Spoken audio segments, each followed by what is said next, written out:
All right, we are back on BravoTV.com with Cynthia. Oh, Cynthia's working her makeup brush, and Portia's adjusting the. Hey, Michael. Let me ask you a question. By the way, for both of you, I mean, we touched on it a little bit with you, Porsha, but you know, a lot of couples it's intense for any couple to spend, you know, every minute of every day with each other. Yeah. You know, I mean, you both are working on 3 weeks of being with your significant other. Cynthia, has it been at all easy for you, or you know, is the excitement waning?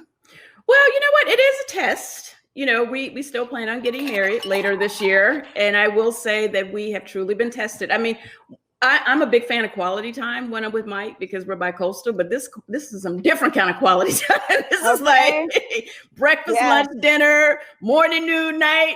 I mean, and all we really do is go in the backyard. But we actually went on a car date the other night. We got in the car and I hooked up my little playlist to the radio, and we just drove around LA. And then in the end, it was like where we live, there's like drive-throughs and stuff. So In-N-Out Burger was open, so we got a shake and came on back to the house. And I actually got dressed up to do it. I put on makeup and everything. Yeah. I was gonna ask you if the windows were steamed up at the end. Right, y'all shook up that truck, huh?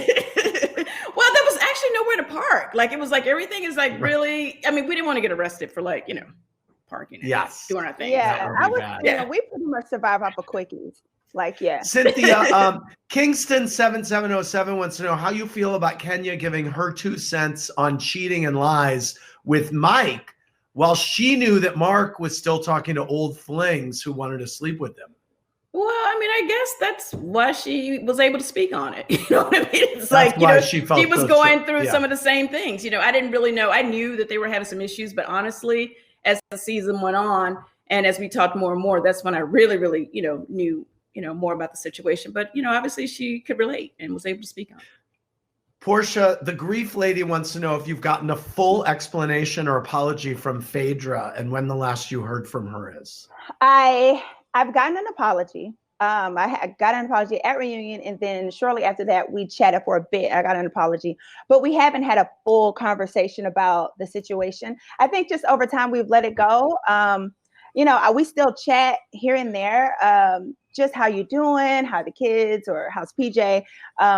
But we haven't been able to have that full sit down, which is fine. I'm good with it. I'm just Cynthia. That's good. Cynthia, Gina H wants to know how Noelle feels about Mike having been unfaithful in some of his previous relationships. Does she have an opinion about it? Honestly, I mean, Noelle just wants me to be good, and she really likes Mike. And you know, here's the thing. You know, Mike's past is his past, and we all have a past. It is what it is. And you know, I think Noelle would really only judge him on what he's doing with me. And not what he's done in the past, because, you know, I'm not saying, you know, I'm Cynthia Bailey, honey. So what he does with me may be a little different from what he's done in the past. So. Okay. That's a good place to end it. By the way, Porsha, what's the cocktail you've been sipping on? It looks so good. It is Hennessy and Coke, baby.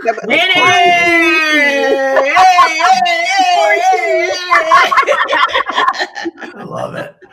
Thank you, ladies, so much for doing this. It's so fun to see you, and it's just nice to chill out and pretend like everything's okay in the world, you know? It is. Yeah, it felt good. It felt good to, go to work in my kitchen today. By the way, I have one more question. You know, Porsha, I almost reached out to you privately, but since we're here, and you had brought it up during the show, maybe we'll do it publicly. Okay. I kind of regret it. I said something flippantly on a radio show, and it got picked up on like a lot of the Housewives blogs, where I said that at the end of your first season, there had been talk that maybe, we didn't know whether you would be asked back, but that at the reunion, you were so great and powerful, and we all got a sense of you, and we all came out of there like, wow, Porsha was so great. What was your reaction to hearing that?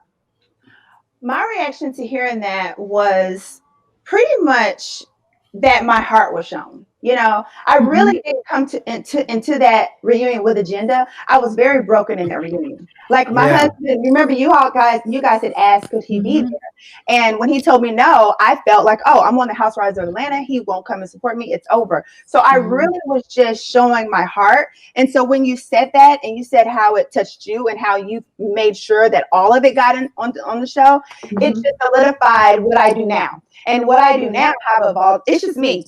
Crazy, you know, just whatever my life is, I just show it. I'm just transparent, and you just pretty much confirm that is the right thing to do. Okay. Yeah, I feel like if I can chime in, I know you didn't ask me. I feel like that moment was kind of like the turning point for Porsha. Just to really just do Porsha and just be Porsha, because you know I was like one of the first to meet you. You and it was Nene and I, and you know you didn't seem like you were able to be yourself. And I felt like after that reunion, it was like, I'm doing me. And I thought it was very powerful. Thank you. Thank you. You're welcome. All right. Okay, well, let's leave it there with a little salute to Porsha. Okay. All right. Love you Thanks, too. ladies. Great to see you, and hang in there and be healthy, okay? All right. Thank you. All right. Love you guys. Bye.